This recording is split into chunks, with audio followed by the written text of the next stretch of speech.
नमस्कार दोस्तों, स्वागत है आपका आज के मुख्य समाचार में, जिसमें सबसे पहली और बड़ी खबर में आपको बताएंगे कि हरियाणा विधानसभा चुनाव को लेकर सट्टा बाजार ने नहीं बदली चाल और इस पार्टी को बना दिया विजेता। कौन जीत रहा है हरियाणा का चुनाव सट्टा बाजार के हिसाब से आपको जरूर बताएंगे। खबर में आगे आपको बताएंगे कि हरियाणा का प्रचार थमते ही मिशन महाराष्ट्र पर निकले राहुल गांधी, खेलेंगे लोकसभा चुनाव वाला दाव। और आगे जिक्र होगा कि महाराष्ट्र में चुनाव से पहले बीजेपी को झटका, हर्षवर्धन पाटिल समर्थकों के साथ शरद गुट में होंगे शामिल। और इसी के साथ आगे आपको बताएंगे कि रॉबर्ट वाड्रा को जमीन देने का सबूत दिखा दें, राजनीति छोड़ दूंगा। हुड्डा ने बीजेपी को दी चुनौती, बोले 10 साल चलाई गोलियों की सरकार। दोस्तों, इसी प्रकार की तमाम बड़ी खबरें आपके लिए लेके आए हैं, लेकिन उससे पहले आपसे निवेदन कि कृपया करके वीडियो को कीजिए लाइक और चैनल को सब्सक्राइब करके बेल आइकन दबाकर कमेंट में लिखिए जय हिंद। रुक करते हैं सबसे पहली और बड़ी खबर की तरफ। हरियाणा विधानसभा चुनाव को लेकर सट्टा किंग ने नहीं बदली चाल और पार्टी को विजेता कर दिया घोषित। जी हाँ दोस्तों, आपको बता दें कि हरियाणा विधानसभा चुनाव के लिए नामांकन से लेकर चुनाव प्रचार तक सब खत्म हो चुके हैं और अब जो है यहाँ पर मतदान भी जारी है। राजनीतिक दलों के बीच जबरदस्त भिड़ंत देखने को मिली। कई नेता टिकट न मिलने के कारण पार्टी छोड़कर विरोध दल में जाते दिखाई दिए, वहीं कुछ नेता घर वापसी करते भी नजर आए। कई नेता ऐसे भी रहे जिन्होंने टिकट न मिलने के कारण किसी दल में जाने के बजाय निर्दलीय चुनाव लड़ने का ऐलान किया। और इन नेताओं ने भले ही अपनी सहूलियत के हिसाब से अपना दाव बदल दिया है, लेकिन सट्टा किंग ने अपनी चाल नहीं बदली है। जी हाँ दोस्तों, फलौदी सट्टा बाजार ने हरियाणा विधानसभा चुनाव को लेकर आकलन जारी कर दिया है। मीडिया रिपोर्ट्स के हवाले से बताया जा रहा है कि हरियाणा की कुल 90 विधानसभा सीटों में कांग्रेस सरकार बना लेगी। कांग्रेस स्पष्ट बहुमत से सरकार बनाएगी या फिर गठबंधन करके, ये भी हम आपको बताने वाले हैं। लेकिन उससे पहले दोस्तों वीडियो लाइक जरूर कीजिएगा। आपको बता दें कि सट्टा बाजार को आकलन था कि हरियाणा विधानसभा चुनाव को लेकर कांग्रेस और आम आदमी पार्टी में गठबंधन हो सकता है। ऐसा होने पर इस गठबंधन को 50 से ज़्यादा सीटें मिल सकती हैं, लेकिन आम आदमी पार्टी और कांग्रेस में गठबंधन नहीं हुआ। इस कारण सट्टा किंग दाव को लेकर मंथन करता रहा। अब चुनाव प्रचार समाप्त हो चुके हैं, लिहाजा सट्टा बाजार ने भी पत्ते खोल दिए हैं। फलौदी सट्टा बाजार ने कांग्रेस को 55 से 58 के बीच सीटें दे दिए हैं और वहीं बीजेपी के लिए 24 से 26 सीटें मिलने का ही अनुमान है।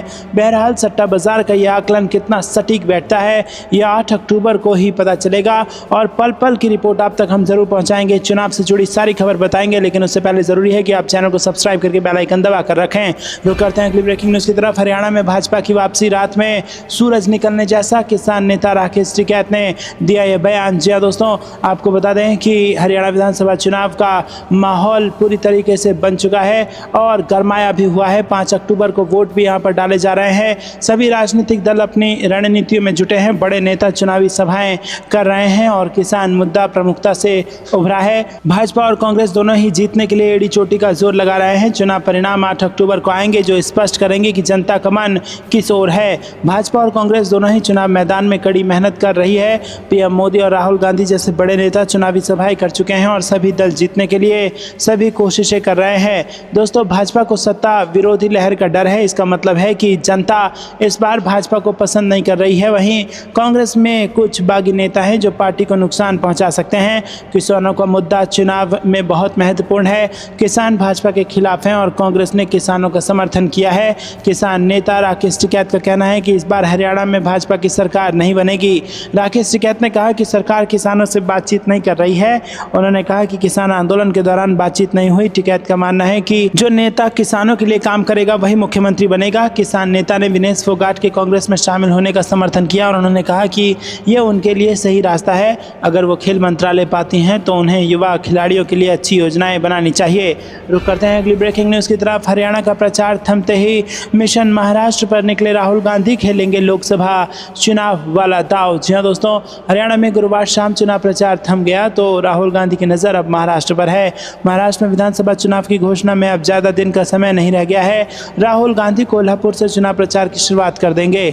जानकारी के मुताबिक शाम 6 बजे छत्रपति शिवाजी महाराज की मूर्ति का अनावरण करेंगे और इसके बाद 5 अक्टूबर को राहुल संविधान बचाओ सम्मेलन में हिस्सा लेंगे। कोल्हापुर से चुनावी अभियान की शुरुआत के पीछे ऐतिहासिक वजह है। सबसे पहले 1902 में निचली जातियों को 50% आरक्षण देने का काम शाहू जी महाराज ने कोल्हापुर में अपने शासन के दौरान किया था। कहा जाए तो राहुल गांधी आरक्षण की देने वाली धरती से प्रचार शुरू कर रहे हैं, जिसका एक बड़ा राजनीतिक संदेश जाना तय है। दोस्तों, कांग्रेस सूत्रों से जानकारी के मुताबिक विधानसभा चुनाव की घोषणा से पहले ही कांग्रेस को टिकट के लिए हजारों आवेदन मिल रहे हैं। महाराष्ट्र कांग्रेस को राज्य भर से 1830 से अधिक आवेदन मिल चुके हैं।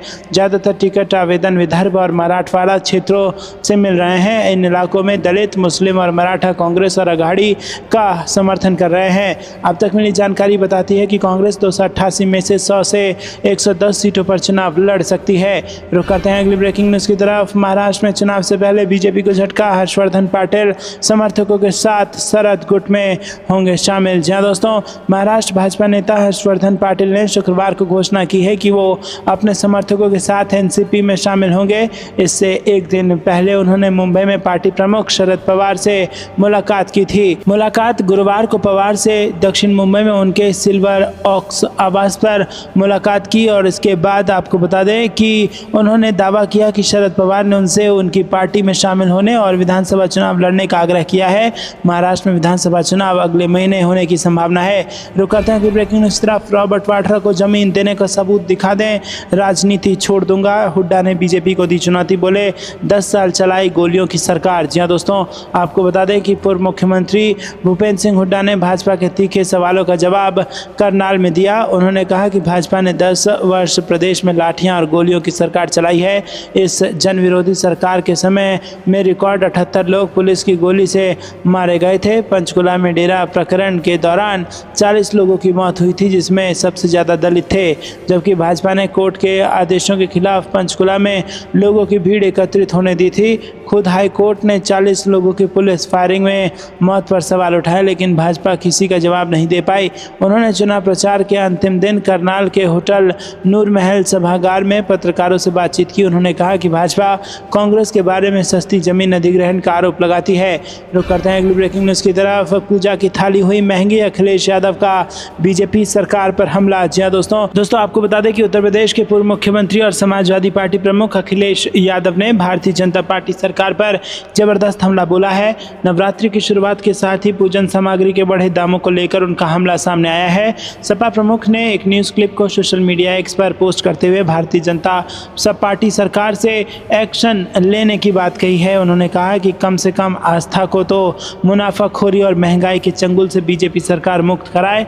दरअसल बाजार में इस समय मखाना 1200 रुपये, काजू 900 और कपूर 650 रुपये किलो बिक रहा है। बढ़ी दरों ने लोगों को परेशान किया है। इसी पर अखिलेश यादव का ताज़ा हमला सामने आया है। अखिलेश यादव ने न्यूज़ रिपोर्ट के हवाले से स्पष्ट तौर पर भाजपा सरकार के खिलाफ करारा हमला बोला। दरअसल गुरुवार से नवरात्रि की शुरुआत हो गई है। इसके साथ ही बाजार में महंगाई अपना असर दिखा रही है। एक रिपोर्ट सामने आई है जिसमें दावा किया गया है कि पूजा और व्रत की थाली पर भी महंगाई की मार पड़ रही है। इसी रिपोर्ट को शेयर करते हुए अखिलेश यादव ने केंद्र और प्रदेश की भाजपा सरकार पर निशाना साध दिया है। रुक करते हैं अगली ब्रेकिंग न्यूज़ की तरफ। राहुल गांधी ने पीड़ित परिवार से की बात। सांसद शर्मा ने भी सरकार प्रशासन पर लगाए गंभीर आरोप। जहां दोस्तों उत्तर प्रदेश के अमेठी में दलित परिवार के 4 सदस्यों की गोली मारकर हत्या की वारदात से पूरे इलाके में हड़कंप मचा हुआ है। और इस बीच अमेठी के सांसद किशोरी लाल शर्मा ने लोकसभा में विपक्षी नेता और कांग्रेस सांसद राहुल गांधी के मृतक के परिवार के सदस्यों से फोन पर बातचीत कराई। मीडिया रिपोर्ट के अनुसार राहुल गांधी ने न्याय दिलाने व दोषियों को सजा दिलाने का आश्वासन दिया है। इसके अलावा राहुल गांधी ने हर संभव मदद व मुआवजा दिलाने का भी आश्वासन दिया है। केएल शर्मा ने कहा कि राहुल गांधी को इस घटना की जानकारी दी गई थी। राहुल गांधी ने मुझे परिवार के साथ रहने को कहा है। मैं कल से लगातार परिवार के संपर्क में हूं। राहुल गांधी ने पीड़ित परिवार से फोन पर बात की है। इस वारदात को लेकर सांसद शर्मा ने सरकार और प्रशासन पर गंभीर सवाल उठाए हैं। उन्होंने कहा कि दोषियों को किसी भी कीमत पर बख्शा नहीं जाना चाहिए और उनके खिलाफ कठोर कार्रवाई की जानी चाहिए। सांसद किशोरी लाल शर्मा ने कहा कि मैं लगातार मृतक के परिजनों के संपर्क में हूं और उनकी समस्याओं को समझ रहा हूं। ये घटना एक गंभीर अपराध है और इसमें रायबरेली पुलिस की बड़ी लापरवाही है। उन्होंने आरोप लगाया कि यदि समय रहते कार्रवाई की गई होती तो शायद ये दुखद घटना न होती। किशोरी लाल ने प्रशासन से मांग की है कि आरोपियों के खिलाफ कठोर कार्रवाई की जाए ताकि समाज में कानून और व्यवस्था की स्थिति को बनाए रखा जा सके। उन्होंने कहा कि हमारी जिम्मेदारी है कि हम ऐसे मामलों में तुरंत और सख्त कदम उठाएं ताकि भविष्य में इस तरह की घटनाएं दोबारा ना हो। बता दें कि जिले के शिवरतनगंज थाना क्षेत्र के अहोरवा भवानी चौराहे के पास गुरुवार को एक सरकारी स्कूल के शिक्षक सुनील, उनकी पत्नी पूनम और 2 बच्चों के अज्ञात हमलावरों ने गोली मारकर हत्या कर दी थी। दोस्तों आपको क्या कुछ लगता है कमेंट में जरूर बताइए। रुक करते हैं अगली ब्रेकिंग न्यूज़ की तरफ। बीजेपी को लगा बड़ा झटका, अशोक तंवर की घर वापसी, राहुल गांधी ने कांग्रेस में कराया शामिल। जी दोस्तों, हरियाणा में विधानसभा चुनाव के प्रचार के दिन भाजपा को बड़ा झटका लगा है। पूर्व सांसद अशोक तंवर की एक बार बार फिर से घर वापसी हुई है। राहुल गांधी ने उन्हें कांग्रेस में शामिल कराया। राहुल गांधी ने उन्हें कांग्रेस पार्टी का पटका पहनाकर स्वागत किया। आपको बता दें कि अशोक तंवर हिसार से लोकसभा सांसद और हरियाणा कांग्रेस के अध्यक्ष रह चुके हैं। पूर्व सीएम भूपेंद्र हुड्डा के साथ राजनीतिक मतभेद के कारण उन्होंने 5 अक्टूबर 2019 को कांग्रेस की प्राथमिक सदस्यता से इस्तीफा दे दिया था। इसके बाद अशोक तंवर आम आदमी पार्टी में शामिल हुए। आम आदमी पार्टी ने उन्हें हरियाणा चुनाव अभियान समिति का अध्यक्ष बनाया था और वो इससे खुश नहीं थे। इसके बाद उन्होंने आम आदमी पार्टी छोड़ दी और भाजपा में शामिल हो गए। भाजपा ने लोकसभा चुनाव में उन्हें सिरसा से टिकट दिया था, वो हार गए थे। हरियाणा विधानसभा चुनाव से पहले आम आदमी पार्टी को बड़ा झटका देते हुए नीलौखड़ी सुरक्षित सीट से पार्टी उम्मीदवार अमर सिंह बुधवार को कांग्रेस में शामिल हो गए। तो दोस्तों यहाँ पर आपको बता दें कि हरियाणा से बड़ी खबर आ रही है, जहाँ पर बीजेपी को बड़ा झटका लगा है और अशोक तंवर की घर वापसी हो चुकी है। रुक करते हैं अगली ब्रेकिंग न्यूज़ की तरफ। चुनाव प्रचार के आखिरी दिन अचानक सोनिया गांधी से मिली कुमारी सैलजा, 30 मिनट तक चली दोनों की मुलाकात। जी हाँ दोस्तों, हरियाणा में विधानसभा चुनाव प्रचार के आखिरी दिन कुमारी सैलजा ने दिल्ली में कांग्रेस की वरिष्ठ नेता सोनिया गांधी से मुलाकात की है। जानकारी के मुताबिक ये मुलाकात 30 मिनट तक चली है। सोनिया गांधी से मिलने के लिए कुमारी सैलजा अकेले ही 10 जनपद पहुंची थी और ये मुलाकात इसलिए अहम मानी जा रही है क्योंकि कुमारी सैलजा के चुनाव प्रचार शुरू करने के बाद भी पूर्व सीएम भूपेंद्र सिंह हुड्डा से उनकी नाराजगी कम होती नहीं दिख रही है। दोस्तों, हालांकि दोनों नेताओं के बीच क्या चर्चा हुई इसकी जानकारी नहीं है, लेकिन माना जा रहा है कि सोनिया गांधी ने शैलजा को एकजुट रहने और भविष्य में अहम भूमिका मिलने का आश्वासन दिया होगा। राज्य में 5 अक्टूबर को वोटिंग होगी। खबरों के मुताबिक कुमारी सैलजा ने आरोप लगाया है कि विधानसभा चुनाव में टिकट बंटवारे में पूर्व मुख्यमंत्री और वरिष्ठ कांग्रेस नेता भूपेंद्र सिंह हुड्डा के खेमे को प्रमुखता मिली है। वो करीब 2 हफ्ते तक चुनाव प्रचार से भी दूर रही। हालांकि मल्लिकार्जुन खड़गे के हस्तक्षेप के बाद सैलजा ने प्रचार किया। रुक करते हैं अगली ब्रेकिंग न्यूज़ की तरफ। कांग्रेस नेता राहुल गांधी ने नूंह में भाजपा पर साधा निशाना, कहा संविधान और लोकतंत्र को बचाना सबसे बड़ी लड़ाई। जी हाँ दोस्तों, हरियाणा के नूंह में चुनाव प्रचार के आखिरी दिन कांग्रेस सांसद और लोकसभा में विपक्ष के नेता राहुल गांधी ने भाजपा और प्रधानमंत्री नरेंद्र मोदी की सरकार पर तीखे हमले किए। उन्होंने बेरोजगारी, संविधान की कमजोर होती स्थिति और समाज में नफरत फैलने जैसे अहम मुद्दों पर अपनी चिंता व्यक्त की। गांधी ने अपने संबोधन में कहा कि देश के संविधान और लोकतंत्र को बचाना आज की सबसे बड़ी लड़ाई है। उन्होंने गरीबों, किसानों और मजदूरों के अधिकारों की रक्षा के लिए निस्तंभों की सुरक्षा को आवश्यक बताया। राहुल गांधी ने हरियाणा में बढ़ती बेरोजगारी पर गहरी चिंता जताते हुए कहा कि राज्य के युवाओं को अपने ही राज्य में रोजगार नहीं मिल रहा है, जबकि उन्हें अमेरिका में काम ढूंढना पड़ रहा है। उन्होंने अपने हालिया अमेरिकी दौरे का जिक्र करते हुए बताया कि वहाँ हरियाणा के ऐसे युवाओं से मुलाकात हुई है जो राज्य में रोजगार की कमी के चलते विदेश में काम करने को मजबूर है। उन्होंने बेरोजगारी के लिए मोदी सरकार की नीतियों को जिम्मेदार ठहराया, जिनमें अमीरों को फायदा पहुंचाने के लिए आम लोगों की अनदेखी की जा रही है। राहुल गांधी ने भाजपा और आरएसएस पर संविधान को खत्म करने की कोशिश का आरोप लगाया और इसके खिलाफ जनता से मजबूत विरोध करने की अपील की है। रुक करते हैं अगली ब्रेकिंग न्यूज़ की तरफ। मुझे न्यायपालिका पर भरोसा, सत्य की हमेशा होगी जीत, मूडा घोटाले केस पर बोले सिद्धारमैया। जी हाँ दोस्तों, मैसूर शहरी विकास प्राधिकरण यानी कि मूडा घोटाले की जांच में फंसे कर्नाटक के मुख्यमंत्री सिद्धारमैया ने कहा है कि उन्हें न्यायपालिका पर भरोसा है। उन्होंने कहा है कि सत्य की हमेशा जीत होगी। सिद्धारमैया ने कहा कि उन्हें भरोसा है कि सच्चाई जीतेगी। वहीं दोस्तों, आपको बता दें कि चामुंडेश्वरी मंदिर में दशहरा समारोह में बोलते हुए सीएम सिद्धारमैया ने अपने इस्तीफे की मांग करने वाले विरोधियों को खारिज कर दिया। उन्होंने कहा कि सत्यमेव जयते और मुझे अपनी ईमानदारी और जनता के समर्थन में अपने विश्वास पर पूरा भरोसा है। मैसूर शहरी विकास प्राधिकरण घोटाले को लेकर भाजपा और जेडीएस द्वारा उनके इस्तीफे की मांग के बावजूद सिद्धारमैया ने जोर देकर कहा कि चामुंडेश्वरी और जनता के आशीर्वाद से वो अडिग हैं। अप्रत्याशित रूप से जेडीएस नेताजी टी देवेगौड़ा का समर्थन मिला।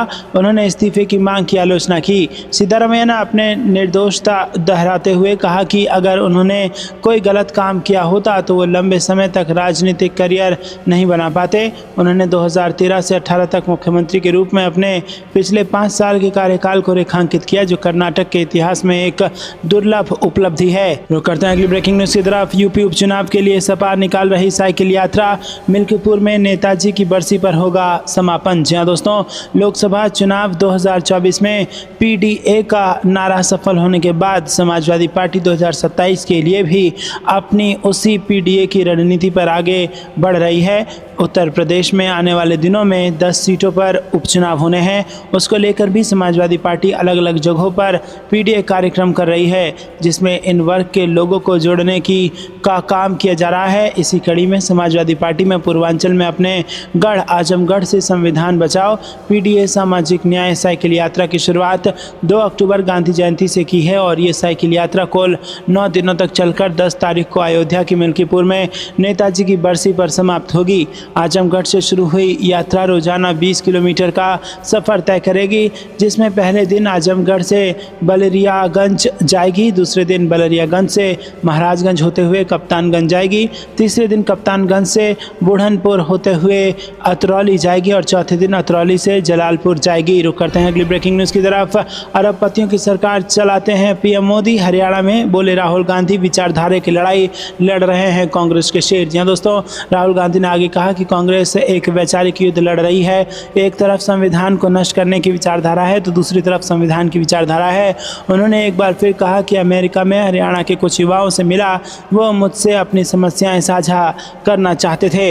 रुक करते हैं अगली ब्रेकिंग न्यूज़ की तरफ। रेल रोको प्रदर्शन, रेलवे ट्रैक पर लेट कर किसानों का धरना शुरू, ट्रेनें रद्द और डाइवर्ट होने से यात्री परेशान। जी हाँ दोस्तों, आपको बता दें कि किसान संगठन अपनी मांगों को लेकर रेल रोको प्रदर्शन कर रहे हैं। रेलवे ट्रैक पर बैठकर ट्रेन को रोक रहे हैं। किसान संगठनों की ओर से मुक्तसर के रेलवे स्टेशन पर धरना शुरू कर दिया गया है। कुछ किसान रेलवे ट्रैक पर बैठे हैं और बाकी प्लेटफॉर्म पर बैठे हैं। किसान केंद्र व पंजाब सरकार के खिलाफ भड़ास निकाल रहे हैं। किसानों का कहना है कि राजनीतिक लोग किसानों को आपस में बांट रहे हैं, किसानों को आपस में लड़ाया जा रहा है, इसीलिए किसानों को एकजुट होने की जरूरत है। अगर हम इकट्ठे नहीं होंगे तो हमारा संघर्ष कमजोर पड़ जाएगा। पटियाला में भी भारतीय किसान यूनियन के मेंबरों ने रेलवे ट्रैक पर धरना लगा दिया है। गुरदासपुर रेलवे स्टेशन पर भी किसानों ने धरना देना शुरू कर दिया है। बड़ी संख्या में किसान पहुंच रहे हैं। फिरोजपुर में भी किसानों का धरना प्रदर्शन शुरू हो गया है। रुक करते हैं अगली ब्रेकिंग न्यूज़ की तरफ। दिल्ली वायु प्रदूषण, सुप्रीम कोर्ट ने हरियाणा और पंजाब को लगाई फटकार, केंद्र को भी सुनाया। जी हाँ दोस्तों, सुप्रीम कोर्ट ने गुरुवार को पंजाब और हरियाणा सरकारों को पराली जलाने वाले किसानों से केवल नाम मात्र का मुआवजा वसूलने पर कड़ी फटकार लगाई। पराली जलाने के कारण दिल्ली की वायु गुणवत्ता खराब हो रही है, जिससे राष्ट्रीय राजधानी में प्रदूषण का स्तर बढ़ रहा है। इसके साथ ही सुप्रीम कोर्ट ने केंद्र सरकार के अधीन काम करने वाले वायु गुणवत्ता प्रबंधन आयोग को भी खूब सुनाया। कोर्ट ने कहा कि आयोग पराली जलाने की घटनाओं पर नियंत्रण करने में असफल रहा है। कोर्ट ने कहा कि आयोग ने पराली जलाने की घटनाओं को रोकने के लिए उनके निर्देशों को लागू करने का कोई प्रयास नहीं किया है। न्यायमूर्ति अभय एस ओका और न्यायमूर्ति अगस्त इंचार्ज मसीह की पीठ ने यह भी कहा कि 29 अगस्त को दिल्ली में वायु प्रदूषण पर चर्चा के लिए बुलाई गई आयोग की बैठक में केवल 11 में से 5 सदस्य ही उपस्थित हुए थे और अदालत के निर्देशों पर कोई चर्चा भी नहीं हुई थी। रुक करते हैं अगली ब्रेकिंग न्यूज़ की तरफ। झामुमो का पीएम मोदी पर पलटवार, का घुसपैठ और डेमोग्राफी चेंज की बात क्यों कर रहे हैं, ये तो केंद्र का विषय है। जी हाँ दोस्तों, आपको बता दें कि हजारीबाग में प्रधानमंत्री नरेंद्र मोदी द्वारा जनसभा में सत्तारूढ़ गठबंधन के विरुद्ध लगाए गए आरोपों पर झारखंड मुक्ति मोर्चा ने पलटवार किया है। महासचिव सुप्रियो भट्टाचार्य ने कहा कि घुसपैठ और डेमोग्राफिक चेंज होने की बात प्रधानमंत्री क्यों कर रहे हैं, ये तो केंद्र सरकार का विषय है और उन्हें स्वयं इस पर जवाब देने की जरूरत है। उन्होंने कहा कि प्रधानमंत्री के चेहरे पर आदिवासियों मूलवासियों का भय साफ दिखा।